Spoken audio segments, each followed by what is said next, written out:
Mesdames et messieurs, bonjour, bonsoir. Je suis PF pour LTLT, Lakers tout le temps, la chaîne francophone des Lakers. Dans l'émission d'aujourd'hui, nous allons comparer le roster de cette année avec le roster de l'année passée, mais en réalité, nous allons nous focaliser sur la perte de Dennis Schroeder que nous allons comparer avec le gain de Gabe Vincent. Nous allons analyser leur défense, leur attaque, leur playmaking, leur mentalité et aussi la valeur des joueurs. Lakers tout le temps, c'est tout de suite. Step 1, wake up early, gonna rise with the sun. Step 2, get some good, some food in you. Step 3, think real hard about what you wanna be. Step 4, everybody just do your thing. Wake up, today's gonna be a good day. Wake up, today's gonna be a good day. Wake up, today's gonna be.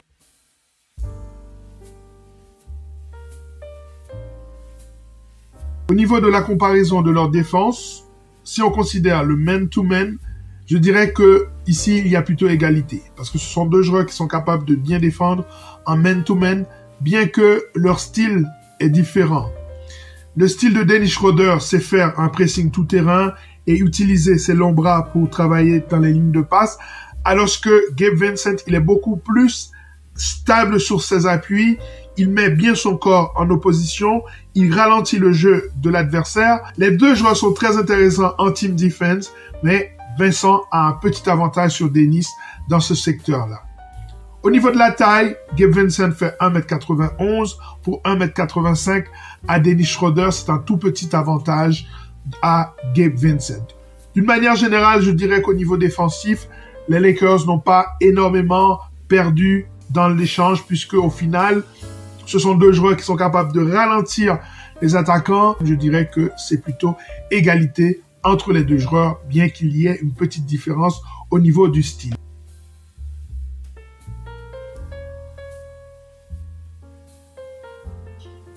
Au niveau de l'attaque, est-ce que ce sont des joueurs qui sont capables de scorer dans les trois grands secteurs du jeu, 3 points, mid-range et dans le dunker spot? Lequel de ces deux joueurs est plus clutch que l'autre? Gabe et Dennis, ils ont à peu près le même pourcentage à 3 points. Ce sont des attaquants à 3 points qui sont assez inconsistants. Ça, il faut bien s'en rendre compte. Il ne faut pas se laisser piéger par les performances de Gabe Vincent pendant les finales, pendant les playoffs de cette année et ensuite la finale NBA où il a été particulièrement efficace. Il faut savoir que sur la saison 2022-2023, les deux joueurs ont à peu près le même pourcentage de réussite à 3 points. Pour Vincent, 33,9% de réussite et pour Dennis, 33,7%. Ce sont des joueurs qui sont à peu près comparables. Au niveau du lancer franc, là encore, les joueurs sont à peu près pareils, même si Vincent a 85,2% et au-dessus de Dennis à 83,6%. Ce sont deux joueurs élites à ce niveau-là. Dans le mid-range, ce sont deux joueurs qui sont capables de scorer dans ce secteur-là de manière assez régulière.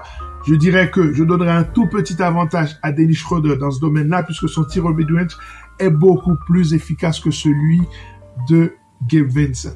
Au niveau du pick and roll, je dirais que Dennis est un bien meilleur joueur de pick and roll que Vincent qui est beaucoup plus un joueur d'isolation. Dans tout état de cause, les deux sont capables de jouer le pick and roll. Dans le trafic, c'est plutôt Vincent qui a l'avantage. Maintenant, lequel de ces deux joueurs est plus clutch que l'autre? Je dirais que je donnerais un petit avantage à Vincent sur ce qu'on a vu récemment lors des playoffs. On sait que Dennis est capable de l'être. On sait qu'il a pris des tirs assez intéressants pour les Lakers à des moments importants, notamment lors du play-in face aux Minnesota Timberwolves. Il a pris un tir à 3 points qui a failli donner la victoire aux Lakers. S'il n'y avait pas cette faute d'Anthony Davis qui a envoyé l'équipe de Minnesota à la ligne et dès lors le match en prolongation. On sait qu'il est capable de prendre des tirs clutch, même si je donne un avantage net et précis à Gabe Vincent, capable de prendre feu au meilleur moment et condamner justement l'équipe adverse à la défaite. Donc, j'aime bien les deux joueurs à ce niveau-là, même si je donne un tout petit avantage à Gabe Vincent. Gabe Vincent inscrit 1,03 points par possession par match, alors que Dennis Schroeder n'en inscrit qu'un seul. Un tout petit avantage pour Gabe Vincent dans ce secteur.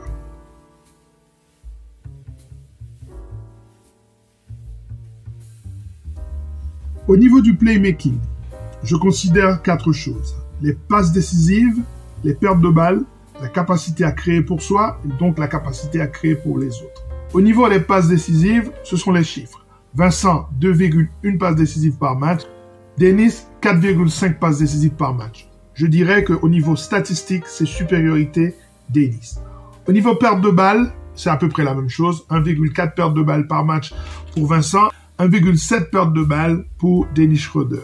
Là, un tout petit avantage à Vincent qui gère peut-être mieux les pertes de balles. Au niveau de la création pour soi, je dirais que c'est à peu près similaire. L'un en isolation et l'autre dans le mid-range, en sortie de pick and roll, etc. Mais au niveau de la création pour les autres, donc au final, c'est plutôt Dennis Schroeder qui a un tout petit avantage. Dennis fait beaucoup plus de passes décisives que Gabe Vincent, 2 fois plus de passes décisives, donc petit avantage au niveau du playmaking à Dennis Schroeder.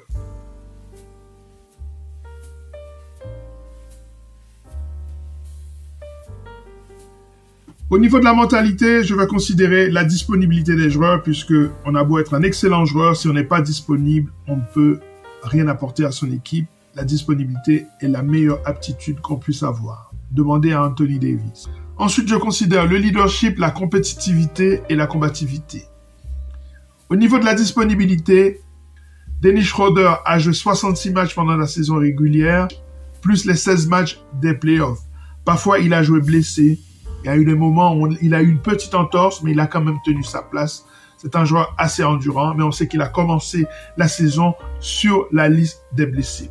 Quant à Vincent, il a joué 68 matchs de saison régulière et les 22 des playoffs. On sait que Miami a été jusqu'en finale de la NBA cette année, où il a été particulièrement intéressant pour cette équipe des Heat. Au niveau du leadership, je donnerai un tout petit avantage à Dennis Schroeder. On sait que quand il est sur le terrain, il apporte quelque chose au niveau de la galvanisation du groupe, au niveau de sa capacité à ramener tout le monde avec lui. On sait que c'est le capitaine de l'équipe d'Allemagne. Il a l'habitude de jouer au niveau international. Ça lui apporte un petit plus par rapport à Vincent. Vincent qui joue aussi pour le Nigeria et qui parfois apporte au niveau du leadership à son équipe nationale. On sait qu'il vient de la culture de Miami, qui est une culture de compétitivité, mais aussi de leadership. À ce niveau-là, on peut lui faire confiance. Et je dirais que les deux sont très compétitifs à ce niveau-là. Il n'y a pas de problème à se faire. Au niveau de la combativité, je dirais que Dennis est un joueur qui a une particularité que personne n'a, c'est que pendant tout le match, il va être combatif, il va aller faire le pressing sur tout le terrain. Ça va consumer un peu l'énergie des attaquants de l'équipe adverse. Donc à ce niveau-là, c'est un joueur qui est très intéressant. Mais en tout état de cause, les deux sont excellents au niveau de la mentalité. Ce sont des joueurs que vous avez envie d'avoir dans votre équipe.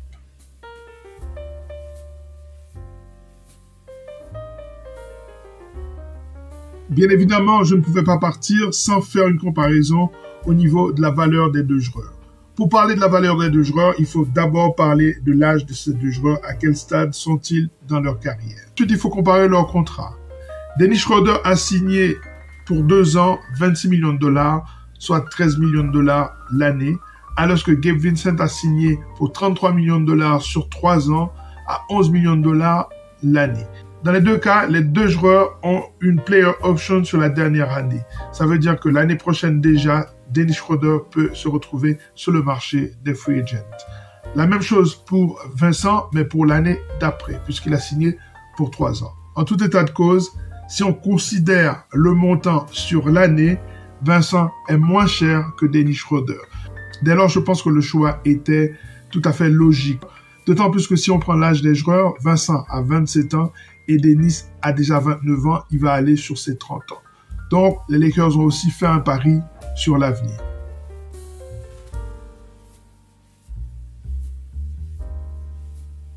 Voilà, ça en est terminé pour cette émission consacrée à cette comparaison entre Gabe Vincent et Dennis Schroeder. Personnellement, j'ai un petit pincement au cœur, même si je vois le potentiel qu'il y a chez Gabe Vincent. À très bientôt pour une nouvelle émission consacrée à cette franchise mythique. À très bientôt.